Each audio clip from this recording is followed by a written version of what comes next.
My story starts at a rail station in Cambridge. I was seeing a friend off and I was helping my friend onto the car. And as I stepped back, unfortunately, part of my coat got trapped in those closing doors and I couldn't put it free at all. It was like a thick sheepskin coat.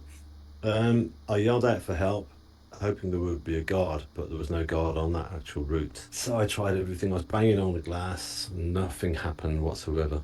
And the engine started to roar. And I looked at through the glass of the carriage doors and I could see the look of sheer terror in my friend's eyes. And I figured at this point, wow, this is it. It's all over because I didn't think I was going to survive if this train pulled out with me attached to it. The train pulled out at great speed. I felt every gear shift and I lost my footing. I was dragged along the platform and I was pulled between the flat platform edge and the speeding train, and under I went. I went under the wheels. It was like being thrown into this huge mechanical iron beast. It was like a washing machine at full spin, but it was violent, it was frightening, terrifying, it was aggressive. I went into fight or flight mode, as they say, and I decided to fight. I was not going to let this mechanical beast take my life. So I remained conscious throughout the whole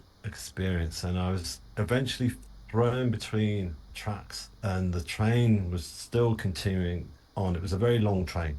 So I remember thinking it's not over yet.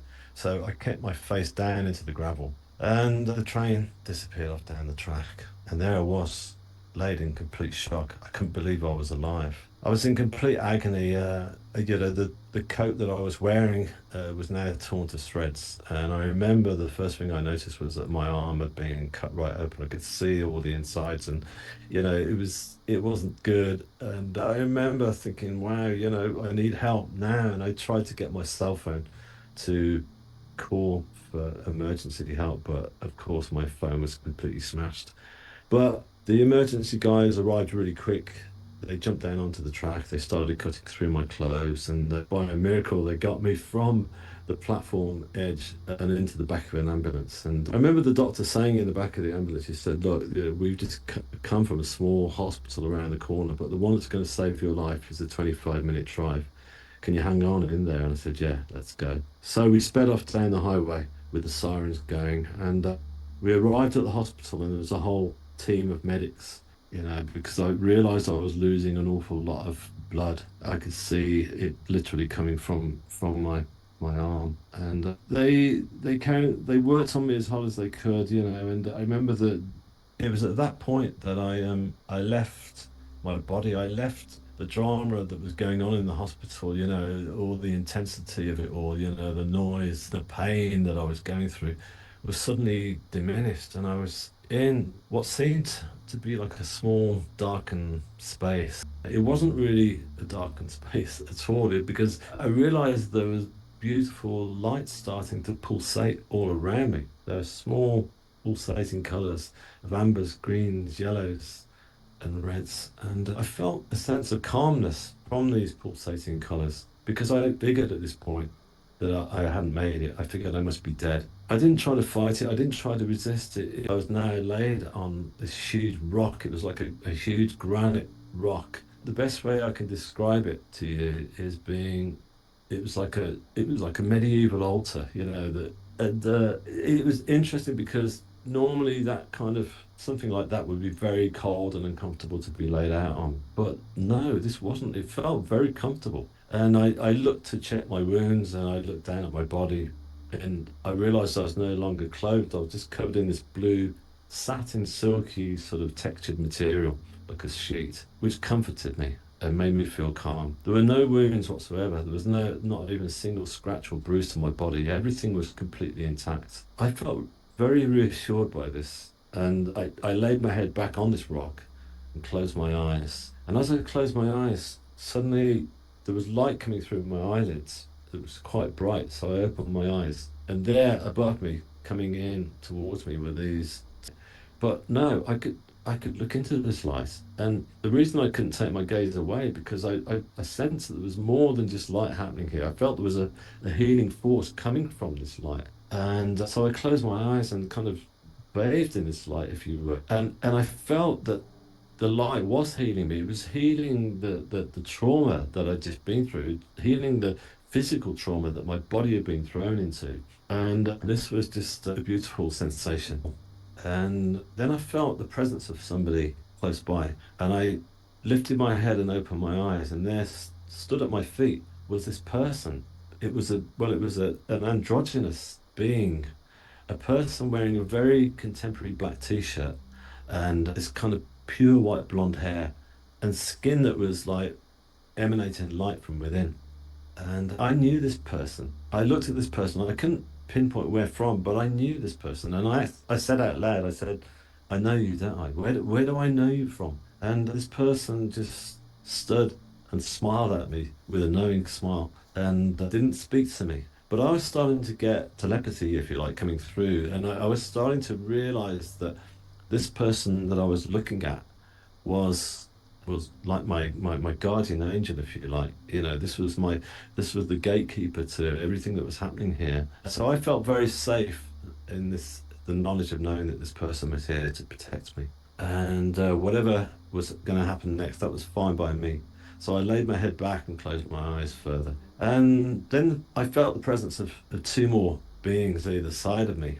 I opened my eyes and there were two female forms. To my right, there was a girl again wearing a very contemporary long brown dress and with long brown hair and dark skin. Whereas the girl to my left was wearing a more traditional sort of outfit. You know, she was like either Native American, Asian Indian, or South American, Brazilian maybe. And she had this beautiful dress on, and that. But they had their hands hovering over the contours of my body, slowly going across every single contour. And I closed my eyes and I felt the energy coming from their hands.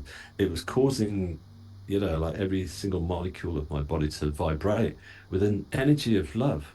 It was like this beautiful, unconditional love that was coming from their hands. And this healing energy was going far from beyond just healing, you know, the physical form. They were going way down beyond. They were like taking off each sort of layer of hurt, emotional hurt or baggage, as we call it, from me. They were getting down, they were pinning all these layers off, and they were getting down to the pure essence of my soul. It was a beautiful, liberating feeling.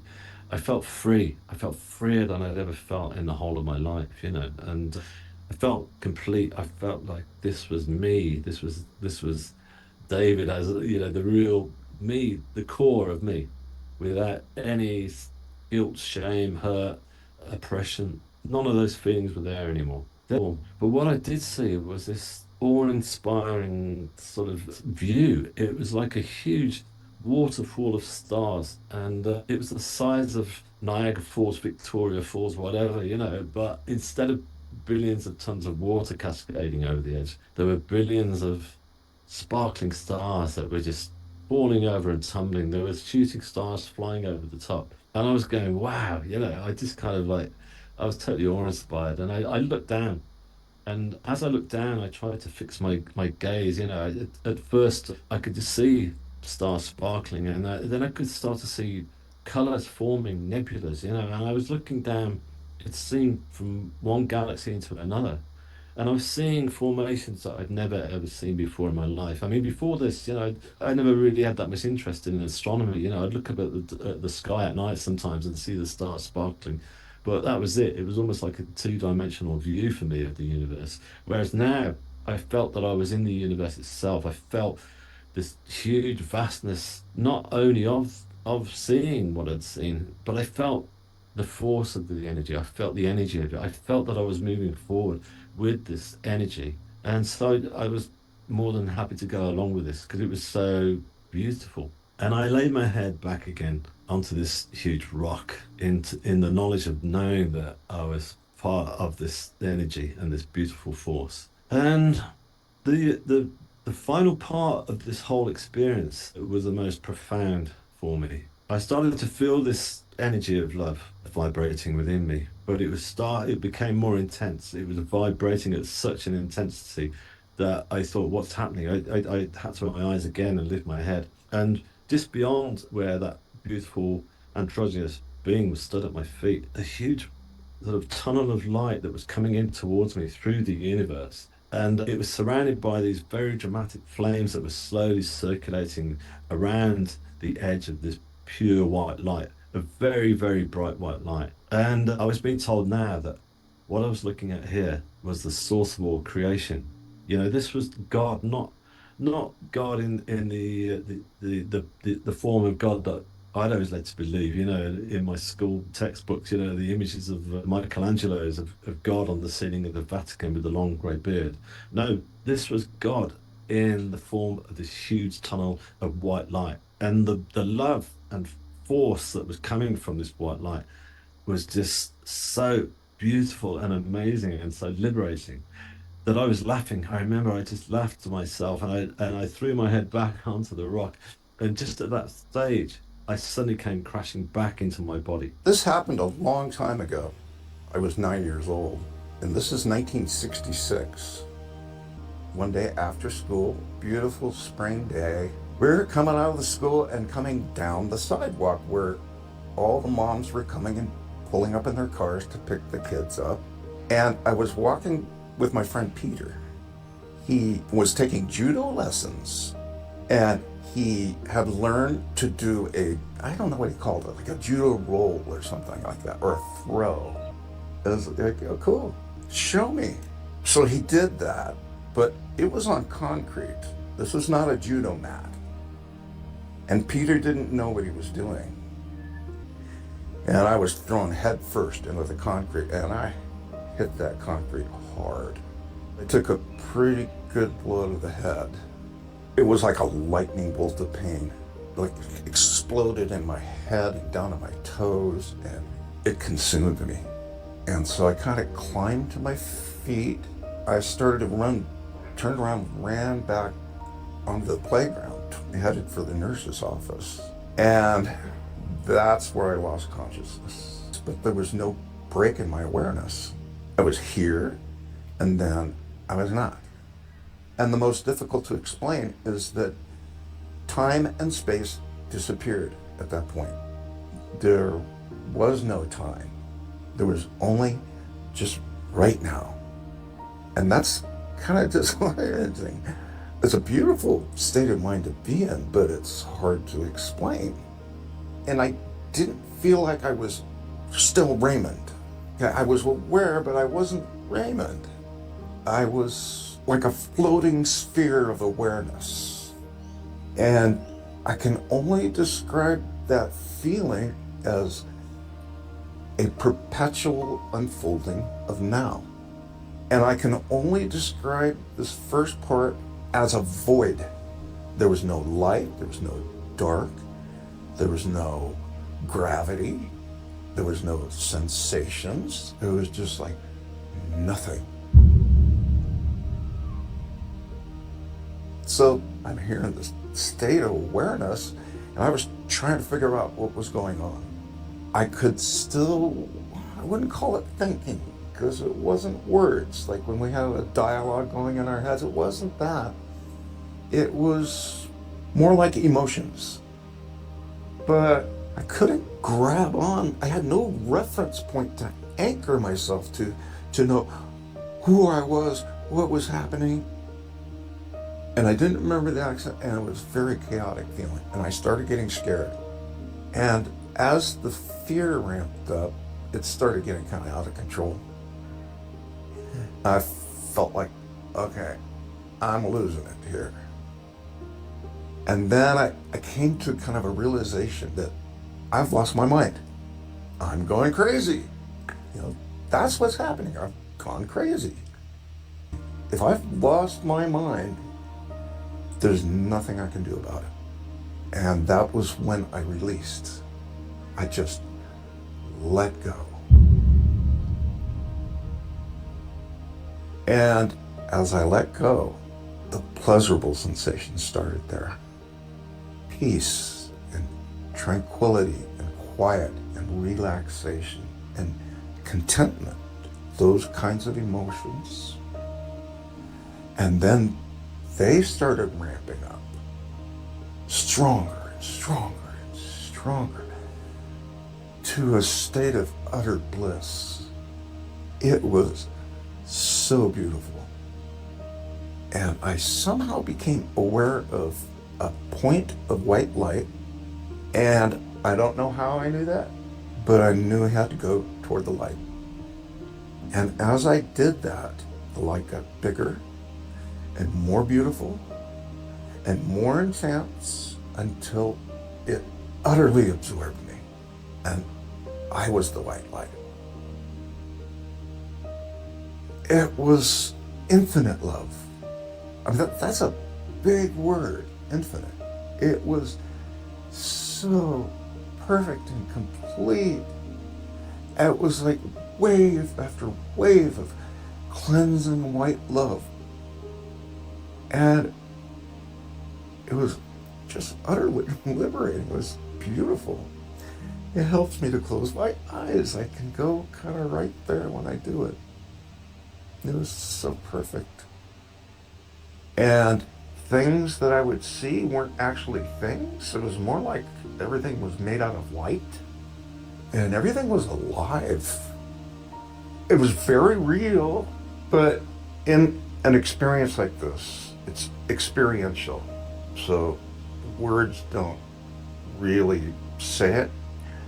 There was no time or space, but time and space are built right into our language. And so it sounds like a series of events and that I was somewhere in a place, but it wasn't like that.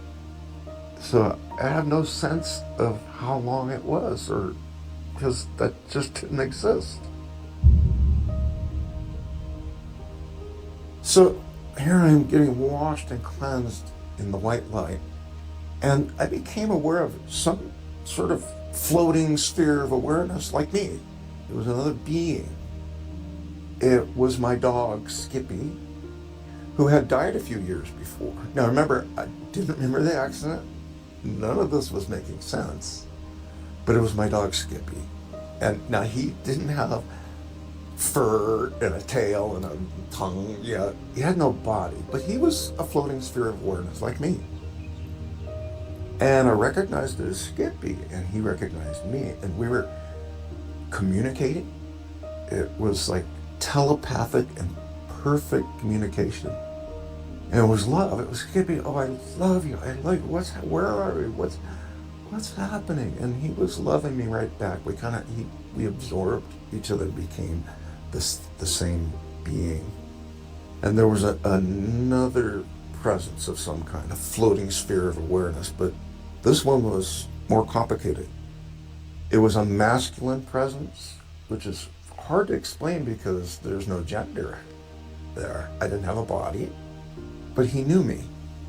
And he said, "Come here, I want to show you some things." And then he absorbed me. We became one. And I experienced what I could only call a download. It was like billions of questions were answered in just a moment, instantly. And I understood. I understood everything. How the universe works, what our purpose is, everything made perfect sense to me. And it was not like I learned anything. It was more like remembering. I already knew it. And I wish that I could bring some of that back with me. I don't think I can. It's not that I don't remember. There are no words for that. Because they're just symbols. They're not the actual thing. So I'm not sure I could explain or give you anything from that download, but I understood it. That was the important part. And this being that had absorbed me, I don't have a name for this being. I don't know what it was. But he said, "Raymond, I want to show you who you really are." And it opened up again to another level. It was like the entire universe opened up and shimmered in front of me. And the white light was alive. It was living love. if that's possible. So it was like everything opened up again. This is the most exquisite part. Imagine you're like the Hubble Space Telescope. You're up in space and you've focused in on a galaxy. Little points of light all swirling around to a hot, intense, glowing center. I was one of those points of light, and there was an infinite number of them. They were all alive, and we were all connected. It was like one thing, one being. This was God. But when I used the name God, or the word God, it's probably not what you're thinking. And I'm not religious at all, but somewhere in the Bible, I can't remember where this is, I saw a passage where God was referring to him, herself, as I am that I am, which is perfect because God is like a proper noun. I am that I am is a verb, and that's what it was like. Everything was in action, and each of those little points of light was like every tsetse fly, every human being who had ever lived. And I was one of those points of light, and we were all connected, and we were singing. I mean, it was music, but it makes music as we understand it pretty weak in comparison. This was living and breathing. It had color and dimension and all encompassing. It was alive. The music was alive. And we were singing to one another. We were all singing this, what I can only call, it was like worship. Like worship. And the song was, "We love you. We are love." And it was so beautiful. I can kind of go right there. And somehow we told me, it's not your time, you have to go back. But it wasn't words. And I didn't really know what back meant. I didn't have any memory of the accident, but I knew that whatever was happening was like going to be something other than this intense, beautiful, blissful experience. You got to go back. And it was like, I just said no. I am not going to go back. And I threw a temper tantrum. Hi, my name is Amanda Weidman, and I had an out-of-body experience in 2017. And what happened was my partner at the time was driving, and we were driving on a high mountain road, and another car that was approaching us coming the other direction lost control, and they crossed the center and came into our lane and swerved to the side to try and avoid him. And we did avoid him, but because we were going so fast and the gravel shoulder was pretty gravelly, we lost control. We hit the car that was behind that guy. And then that flipped us upside down. And our car landed on that concrete guardrail just before the drop. And so if you imagine, the car ended up upside down on the concrete guardrail with the wheels up. All you could see was like upside down trees going straight down. Very split second knowing or super strong belief that we were going over the edge. And I had been working for about 13 years in the area as an ambulance paramedic. And it was really well known that in this area, cars that crash go over the edge. It was very typical. And it almost happened, a few times a month. But we made jokes about the paramedics that started their career on that stretch of highway because they ended up having very little experience rescuing people because the cars they'd fly over the edge and you'd never really see anything ever again. Closed my eyes and I leaned back into my seat and I just relaxed all my muscles and I just let go, was going somewhere out of this world. And that's actually what ended up happening. I I remember first there being this vast kind of blackness that kind of seemed like it could go on and on forever. And it wasn't frightening. It wasn't like a dark or evil frightening. It just seemed almost like this feathery, pillowy, safe, unending cave. And then very quickly, I realized that I didn't have a heaviness to me. I didn't have a body. And I'd never known what that had felt like before because I've always had a body. And for the first time, I popped out of it. And I realized as adults, we're carrying around, 100, 200, 300 pounds. But the freedom and the lightness of not having that, but then being fully still me and having my awareness and my perception and all that was incredible. When I found myself there, I couldn't hear anything and I couldn't see anything because I was without my eyes. I couldn't see anything with physical eyes. It was just being more awake and more aware that I ever have in human life. Well, life on earth seemed to me like that fuzzy night with a few drinks. I was like, whoa, like this is real life. And then once I kind of like adjusted to being here, I don't know how much time passed. Like on earth, it was probably seconds. But stepping out of the body, time is not the same as on earth. A lot of things can be seen or experienced or understood. It seemed like they're going on for a while. Well, on earth, I realized there's like only seconds could have passed. So once I kind of like had adjusted to okay, I'm out of my body. It's not heavy. I don't have my senses about me. I suddenly realized there's a huge familiarity.